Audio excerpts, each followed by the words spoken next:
So once you've decided on the text for your case studies, you need to get some images together. Now in this video, I'm going to list pretty much all of the images you might need, but I caution you, don't use all of them. You don't want the case study to run to 20 minutes of reading length, so just choose the ones that are applicable to the case study that you are writing and applicable to the work you want to highlight in that case study. For instance, if you are highlighting your UX research ability, then the sorts of images you'll want to feature are the research images that you would be using. Things like personas, empathy maps, user journey maps, page flows, and storyboards.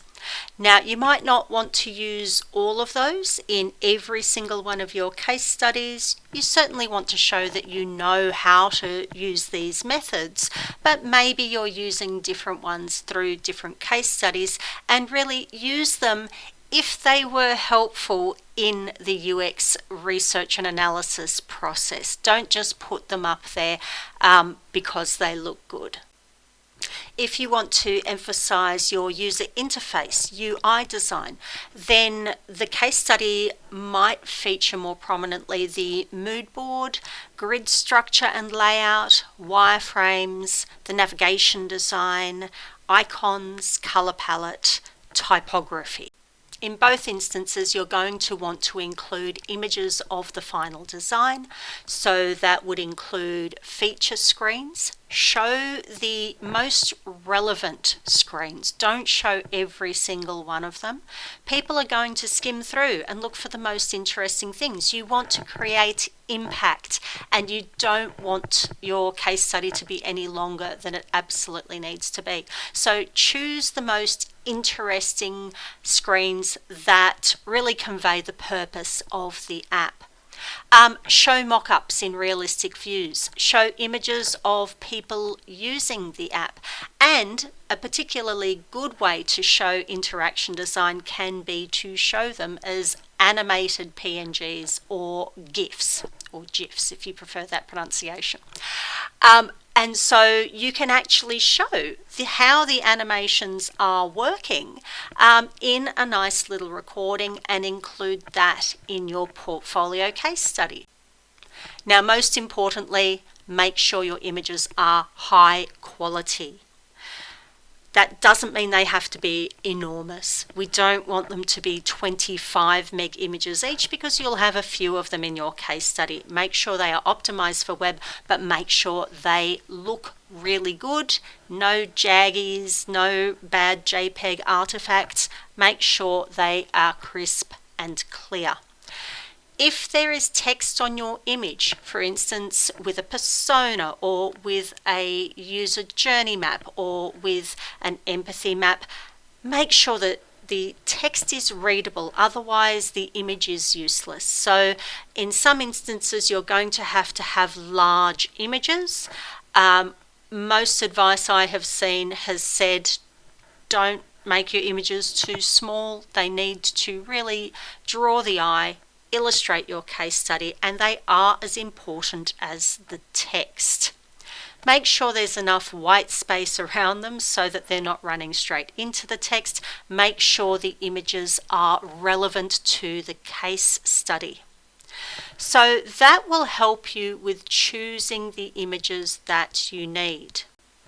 So far, I've explained the types of images you might want to use. It's quite a long list of potential images, and we've talked about what sort of quality they have to be. How do you decide how many images to include in your portfolio? Now, I've seen all different types. Some are very image heavy, and so most of the narrative is conveyed through the images with a bit of text explaining what the images are doing and what is happening in the case study. In other instances, there's a lot of text. It actually goes into quite a bit of detail as to what was happening in the research process, what discoveries were being made, and how they were influencing the choices in design. It depends on how you are conveying yourself as a designer looking for work. Are you trying to get a job primarily on your visual design skills? Are you trying to get a job based on your research skills and the way that you write up reports? Or is this for an assessment? If it is for an assessment, it is probably going to be conveyed to you exactly what text you need to have. And it may be that if it's for assessment, you have a lot more material in there and it is required and set out in the brief. And that gives you the luxury later on when you're looking for a job of just removing the parts that aren't reflective of the job you are trying to get. Now, I've seen advice online about trying to get the text as brief as possible. Granted, people are going to be skimming through. They're going to be trying to get through quickly to see what the case study is about. You certainly don't want it to be the equivalent of a 100-page document. That would be exhausting for anyone to read. However, you might not want it to be just images and a few headings in there either. I would suggest that if you are doing this for your graduate portfolio looking for work, you ensure that you have enough text in there so that people understand what you were thinking. How are you making your decisions?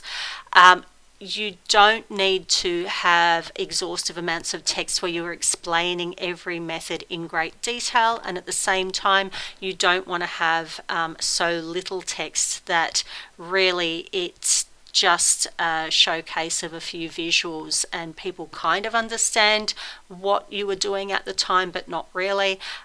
You are selling your skills, you are selling your abilities. You are selling yourself not just with the product you're creating, but by how you're explaining your work as a designer, what you are like to work with. And it really is the case study and the explanations that let people know what you're like to work with. And it's the images that show what your work is like, what your outcomes are like. And the employers want to have both of those things. So don't neglect the images for the sake of the text. Don't neglect the text for the sake of the images. Ensure they're both working together to make a really interesting story. And remember, stories are made better with images, so they can help propel the reader along and keep their interest and also help them understand what you are explaining.